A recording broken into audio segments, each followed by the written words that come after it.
Olá, irmãos, tudo bom? Então, essa semana eu tô fazendo meu devocional no livro de Lamentações.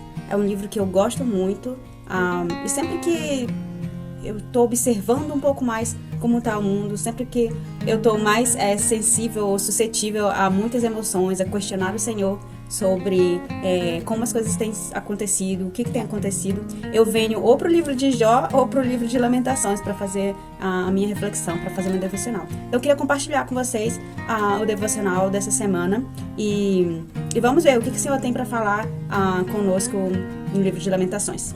Então, um resumo do livro de Lamentações pelo menos nos primeiros 2 capítulos a gente vê a filha de Sião, a Jerusalém, Israel, sofrendo muito por causa da ira do Senhor.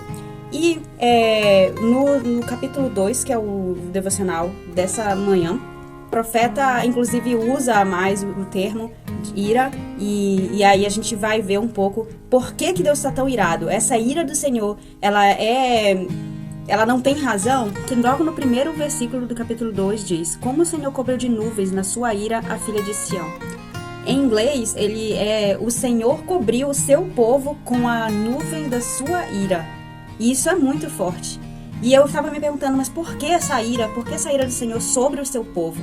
Por que essa ira do Senhor sobre o seu povo?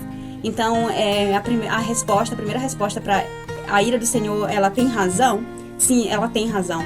E nesse caso aqui, e eu acho que na maioria dos casos que eu vejo, a ira do Senhor, a razão da ira do Senhor é a desobediência.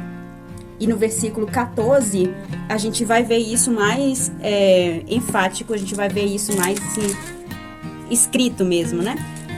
Ele fala assim: os teus profetas te anunciaram visões falsas e absurdas e não me manifestaram a tua maldade para restaurarem a tua sorte, mas te anunciaram visões de sentenças falsas que te levaram para o cativeiro.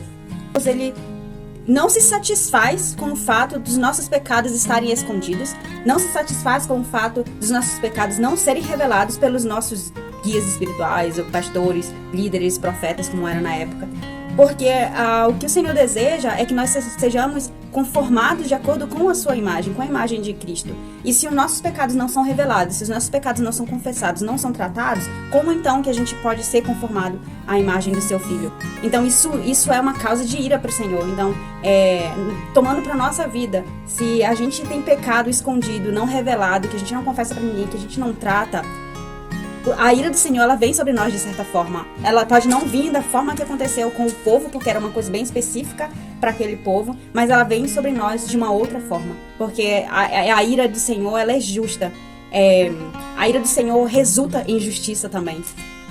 Por que isso é sobre desobediência, né? Por que esse esconder os pecados, por que não confessar, não tratar os pecados é tido como desobediência? Aqui no verso 17, ele fala assim: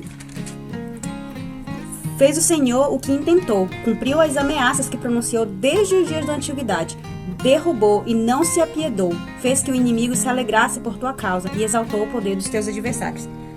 Eu gosto mais da versão em inglês, que ele fala assim, o Senhor fez o que ele tinha planejado fazer completamente na sua palavra, o que ele já tinha decretado há muito tempo atrás. O Senhor já havia falado há muito tempo atrás que ele ia fazer isso. E aí eu estava vendo em Levíticos que o Senhor, ele fala por muitas vezes: se você não me obedecer, eu vou vir sobre você com ira, eu vou vir sobre você com fome. Os seus filhos vai ter tanta fome na terra que vocês vão comer os próprios filhos. Então, que as mães vão comer os próprios filhos. Então foi uma coisa que ele já tinha falado: me obedeçam, não desobedeçam, porque se vocês fizerem isso, a minha ira vem sobre vocês. Então, ele avisou. A ira do Senhor, ela não vem sem aviso. O que devemos fazer quando essa ira vem? Qual é a postura? É simplesmente negar ou falar: Deus é só amor, ele não é ira, ele não age com a gente de forma disciplinar, ele é amor, ele é misericórdia. Como é que a gente deve agir? E a resposta que a gente precisa dar à ira do Senhor, ela está no versículo 18, do versículo 18 talvez ao 20, vamos ver. Então diz assim: o coração de Jerusalém clama ao Senhor, ó muralha da filha de Sião. Corram as tuas lágrimas como um ribeiro, de dia e de noite, não te des descanso, nem pare de chorar a menina de teus olhos. Levanta-te, clama de noite no princípio das vigílias. Derrama como água o coração perante o Senhor. Levanta a ele as mãos pela vida de teus filhinhos, que desfalecem de fome à entrada de todas as ruas. Vê, ó Senhor, e considera a quem fizeste assim. Então, o próprio profeta, ele revela pra gente o que a gente deve fazer no momento da ira do Senhor, como a gente deve responder à ira do Senhor. E a gente deve responder com um coração humilde, reconhecendo quem é o Senhor. Porque às vezes que a gente se coloca como autossuficiente, como o nosso próprio Deus, a gente age escondendo o nosso pecado, a gente age não reconhecendo o nosso pecado, ou se tornando alheio, se tornando apático ao pecado. Só que quando a gente reconhece quem é o Senhor, quando a gente reconhece quem é o nosso Senhor, quando a gente derrama o nosso coração diante do Senhor, o Senhor olha para nós, o Senhor nos vê, porque é isso que Ele quer, um coração contrito, um coração quebrantado.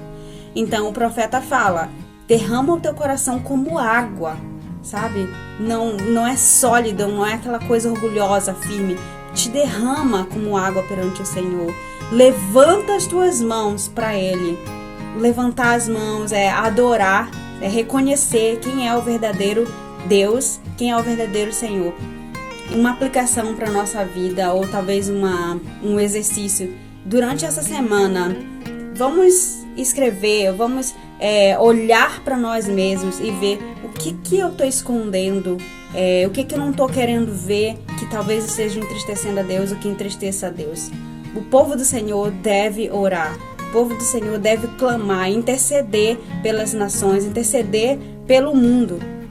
Então vamos reconhecer o Senhor, vamos levantar as mãos do Senhor, não só pelas nossas vidas, pela nossa própria vida, mas também pelo mundo, pela situação que está acontecendo, por tudo que está acontecendo. Vamos nos derramar diante do Senhor. Então essa aplicação para essa semana, que a gente possa reconhecer os nossos pecados e reconhecer também o pecado da nação, sabe? E orar por isso, clamar por isso, sim, sabe? Então é isso, que o Senhor abençoe, Senhor, a semana de vocês, que nós possamos sempre reconhecer quem nós somos, e quando olhamos para Deus, nós vemos quem nós somos, nós vemos a nossa indignidade, a nossa injustiça, quando nós vemos a justiça de Deus e a dignidade de Deus. Então é isso, Deus abençoe vocês e tenham uma ótima semana.